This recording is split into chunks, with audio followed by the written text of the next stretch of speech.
السلام علیکم ورحمۃ اللہ وبرکاتہ۔ حضرت شیخ کلیم اللہ جہان آبادی چشتی نظامی دہلوی رحمۃ اللہ علیہ کے آستانے پر اس وقت ہم ہیں۔ گورب بھائی ہمارے ساتھ ہیں۔ ہر سال حضرت محبوب الہی کا جشن منایا جاتا ہے شیخ کلیم اللہ جہان آبادی چشتی نظامی دہلوی رحمۃ اللہ علیہ کی خانقاہ میں۔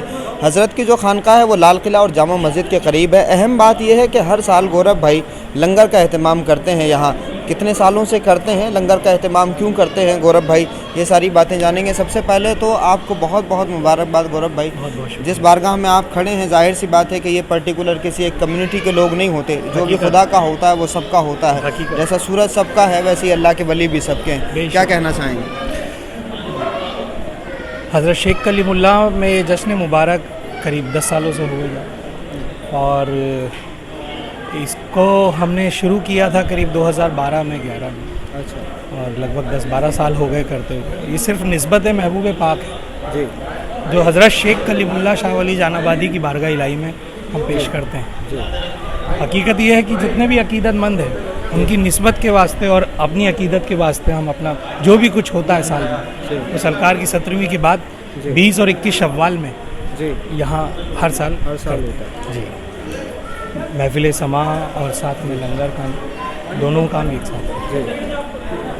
تو خاص طور سے اس نفرت کے ماحول میں یہ محبت کا آنگن ہے، کیا پیغام دینا چاہیں گے دیش کو؟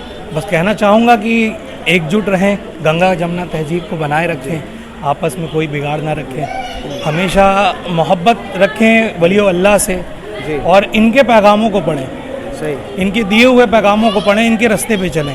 ماشاءاللہ کبھی کسی کے دل میں کنہ بھی نہیں آئے گی کسی کو لے کے۔ اگر ان کے رستے پہ چلیں گے، ان کی راہوں پہ چلیں گے تو کبھی کوئی مشکل کی گھڑی بھی نہیں آئے گی انشاءاللہ۔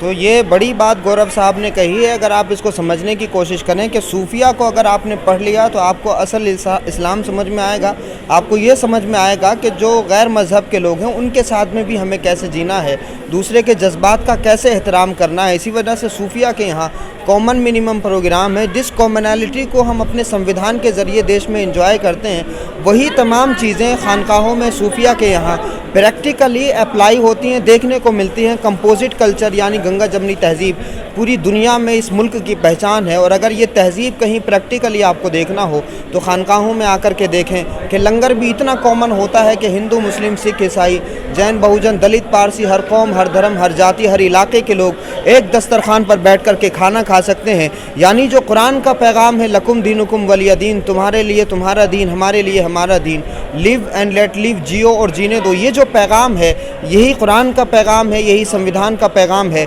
اور صوفیہ کرام کے یہاں یہ پیغام عملی طور سے دکھائی دیتا ہے کہ یہ بارگاہ حضرت شیخ کلیم اللہ جہان آبادی کی ہے، لیکن 2011-12 سے کنٹینیو ہمارے گورب بھائی یہاں پر لنگر کا اہتمام کر رہے ہیں۔ محفل سماع ہوتی ہے تو باضابطہ اس میں جو ایک کیفیت ہوتی ہے جذبات کی، اگر آپ کبھی یہاں آ کر کے دیکھیں گے تو آپ کو اس بات کا احساس ہوگا، یہاں کی محفل کبھی آپ بھول نہیں پائیں گے، کیونکہ اتنی بارونق محفل ہوتی ہے، اور ایک ہی صف میں تمام کے تمام لوگ یعنی ٹیکا ٹوپی پگڑی ٹائی سارے کے سارے لوگ ایک ہی صف میں بیٹھ کر کے صوفیانہ کلام کو سن رہے ہوتے ہیں۔ گورب بھائی اس کے لیے ہم بہت مبارکباد پیش کرتے ہیں دیش کے تمام لوگوں کو۔ اس بارگاہ سے ہمارا پیغام یہی ہے جو گورب بھائی نے کہا کہ ہمیں ایکتا کے ساتھ میں، اکھنڈتا کے ساتھ، بھائی چارے اور محبت کے ساتھ میں اس دیش میں زندگی گزار کر کے دیش کو آگے بڑھانے کی کوششیں کرنی ہے۔ بہت شکریہ، السلام علیکم ورحمۃ اللہ۔